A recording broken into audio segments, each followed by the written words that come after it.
Untuk diskusi kali ini saya menemukan sebuah studi kasus tentang tambang tembaga Wetar Maluku meningkatkan keahlian SDM lewat pelatihan LAS.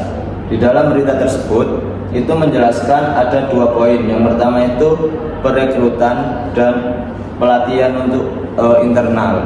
Dari berita tersebut apa ada yang mau didiskusikan terkait keunggulan ataupun kekurangan? Tentang meningkatkan kualitas internal yang lebih baik.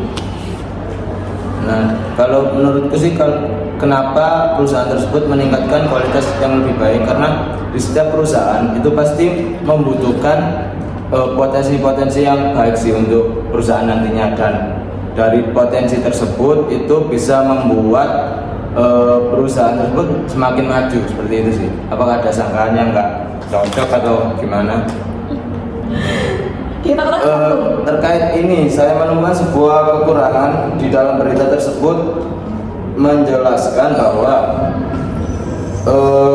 dia di PT tersebut itu lebih memprioritaskan untuk karyawan-karyawan pelamar dari Provinsi Maluku. Kenapa di berita tersebut lebih memprioritaskan untuk Maluku sih? Sedangkan kan SDM di daerah lain juga sangat besar potensinya. Itu kenapa ya? Mungkin di daerah Maluku situ kan kurangnya lowongan pekerjaan. Jadi lebih memperhatikan lingkup daerah di situ. Tapi kan kalau dari beritanya kan dia kan juga membutuhkan skill yang harus dituju kan. Kalau semisal di daerah tersebut banyak pelamar tapi tidak punya skill, sedangkan di daerah lain itu punya skill tapi tidak diterima, itu bagaimana? Ya, mungkin kayak pelatihan itu malah pelatihan adanya pelatihan dari pagi terus mengasah skill, skillnya sudah berkembang meningkat sedikit demi sedikit, bisa direkrut. Bukannya lebih baik kalau semisal kita punya skill dan udah ada, terus kita melamar kan otomatis pasti kita keterima karena kan kita punya keunggulan sendiri dari potensi yang lain, sedangkan yang lain kan masih belum. Kenapa kita nggak akan diterima? Karena kan tetap mementingkan kandidat lokal dulu. Iya sih, tapi tambah biaya kayak semisal orang mempunyai skill. Nah, contohnya pelatihan, ada pelatihan, terus biasanya kan dibayar. Enggak, pelatihan kan belum dibayar. Contohnya kan yang di berita tersebut kan dia memberikan pelatihan terhadap perempuan untuk menjadi supir itu. Sedangkan kan truk itu kan sangat berbahaya. Kalau dia tidak memiliki keahlian, itu kan nanti berbahaya juga. Menurutku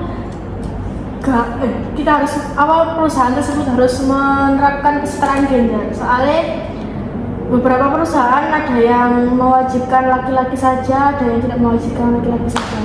Biasanya supir perempuan juga bisa kok.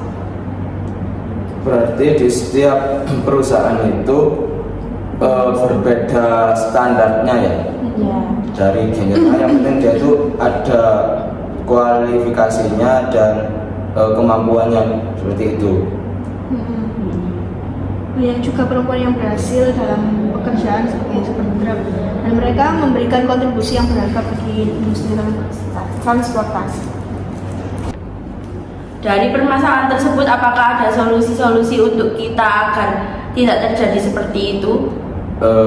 Aku ada solusi terkait yang permasalahan satu tadi sih, untuk yang perekrutan. Jadi lebih baik dari perusahaan itu melakukan perekrutan ya 50% dari daerah lokalnya atau daerah sekitarnya dan daerah luarnya sih. Soalnya kan nanti kalau misal di daerah luar dia lebih besar potensinya juga kayak gitu. Ya, Gitu sih. setuju. Next, presentasi. Kalau yang kedua itu standar, kita membutuhkan kualifikasi untuk merekrut seorang karyawan perempuan tentang soft skill tadi ya. Ya kan?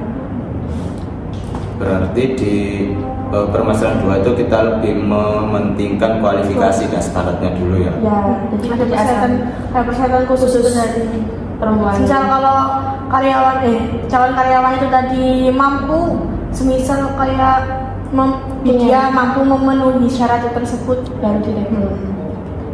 Mungkin ada tes drive gitu Mesti cukup supaya itu aja kayaknya ya. membuktikan. Mungkin cukup itu aja sih yang harus kita diskusikan. Iya. Ya udah, sekian. Wassalamualaikum warahmatullahi wabarakatuh. Waalaikumsalam warahmatullahi wabarakatuh.